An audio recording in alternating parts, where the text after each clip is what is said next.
High everyone, আসসালামু আলাইকুম। Welcome back to my blog. আজকে হলো আমাদের ট্রিপের last day, but trust me it gonna be super exciting. এখানে আমি শেয়ার করব some amazing views, beautiful memories and the best highlights of the journey. So don't go anywhere, let's start today's blog. সকালে নাস্তা দিয়ে শুরু হলো শেষ দিনের জার্নি। ট্রাভেল মানে শুধু ঘোরা না, খাওয়ার মজাও একটা বড় অংশ।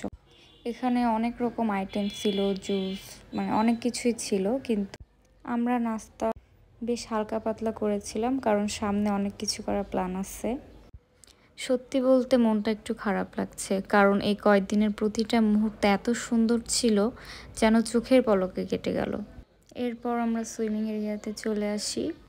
আমার বাচ্চা পানিতে নামতে সুপার এক্সাইটেড ছিল। চলুন দেখি আজও কি মজা করে।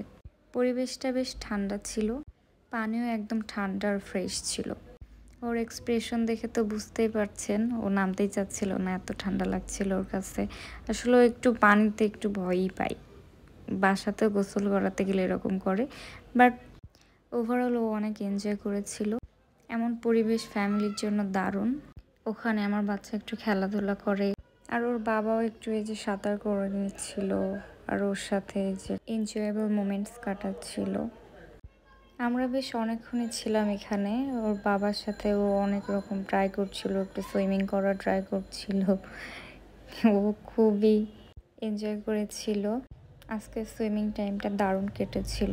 আমার বাচ্চাও যেমন মজা করেছিল, আমরাও রিল্যাক্স হয়েছিলাম। এই তো আমি একটু আশেপাশটা নিচ্ছিলাম। আমার বাচ্চা খুবই মজা করেছিল এখানে।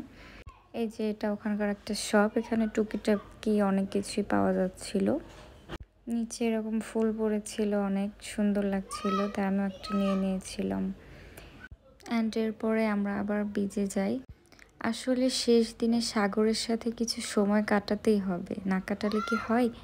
তাই আমরাও একটু গিয়েছিলাম ওখানে, বেশ কিছুক্ষণ টাইম কাটায় ওখানে। ঢেউয়ের শব্দ, নোনতা বাতাস সত্যি এক ধরনের থেরাপি আমাদের জন্য। ওখান থেকে আমরা লাঞ্চ করতে শালেকে চলে যাই। ফাইজানের ফুপ্পা ওকে এই গাড়িটা গিফট করেছিল, খুব খুশি হয়েছিল, ওর অনেক পছন্দ হয়েছিল গাড়িটা। ভ্রমণের আসল মজা আসলে খাবারে লুকিয়ে থাকে। আজ লাঞ্চে খেয়ে নিলাম সি ফুড। সত্যি বলতে কক্সবাজারের মতো সি ফুড আর অন্য কোথাও পাইনি, কিন্তু এই দিনের গরু মাংসটা ভালো ছিল না, ডালেও লবণ দিয়েছিল না ওরা, কিন্তু ভর্তাটা মজা ছিল। আর ফালুদাটাও ওদের ভালো ছিল না, আমার কাছে তো ভালো লাগেনি। ওখানে আমরা খেয়েছিলাম, আমাদের কারো কাছে ভালো লেগেছিল না। তারপরে এই যে বাহিরের সাইডটা একটু ভিডিও করে নিচ্ছিলাম। আমার ছেলে আবার একটু ফাঁকা জায়গা পেলে খুব দৌড়াদৌড়ি করে। অ্যান্ড ওখান থেকে আমরা চলে আসি রেডিয়ান্ট ফিশ ওয়ার্ল্ডে। এখানে বাচ্চারা এবং বড়রা সবারই ভালো লাগার কথা। এখানে আসলে বিভিন্ন রকমের মাছ আছে, সামুদ্রিক মাছ, এক কথায় সমুদ্রে যেসব মাছ আছে আমরা দেখতে পাই না, সেগুলো এখানে তুলে ধরা হয়েছে। জায়গাটা বেশ বড় একটা এরিয়া জুড়ে করা হয়েছিল। এখানে তো আমার ছেলে খুবই এনজয় করেছিল। এখানে একটা ঝর্ণা টাইপস কিছু করা ছিল। অ্যান্ড ওখানে ঘুরে আমরা আবার চলে আসি। একদিক দিয়ে ঢোকা লাগে অ্যান্ড আরেক দিক দিয়ে এই যে বের হয়ে যাওয়া লাগে। অ্যান্ড এই ফলটা কক্সবাজারে এমন কেউ নাই যে গিয়ে খায় নাই। তো আমরা রাতে একটু বিচে যাই। আসলে এই কয়েকদিনের মধ্যে রাতে আসা হয়েছিল না। রাতে বিচে সময় কাটাতে কিন্তু অনেক ভালো লাগে।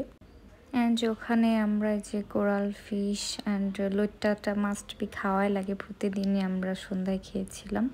ওখানে বালাচা আবার শুটকি নিয়েছিলাম কিছু। এবার আসলে সেরকম কিছু নেওয়া হয়েছিল না, এর আগের বার যেমন নেওয়া হয়েছিল। এবার মূলত আমরা ঘুরতেই আসছিলাম বেশি। অ্যান্ড স্টেশনটা খুবই ক্লিন ছিল। আমরা ট্রেন জার্নি আসলে আমার খুবই ভালো লাগে। অলরাইট গাই, আমার ট্রিপ এখানে শেষ হয়ে গেল। It was such an amazing journey full of memories and beautiful moments. যদি ভিডিওটা ভালো লাগে লাইক দিব। অ্যান্ড নেক্সট ব্লগে আপনারা কি দেখতে চান, মানে ট্রাভেল, ডেইলি লাইফ নাকি ফুড, কোন ব্লগটা দেখতে চান কমেন্ট করে জানান। সি ইউ সুন, আল্লাহ হাফেজ।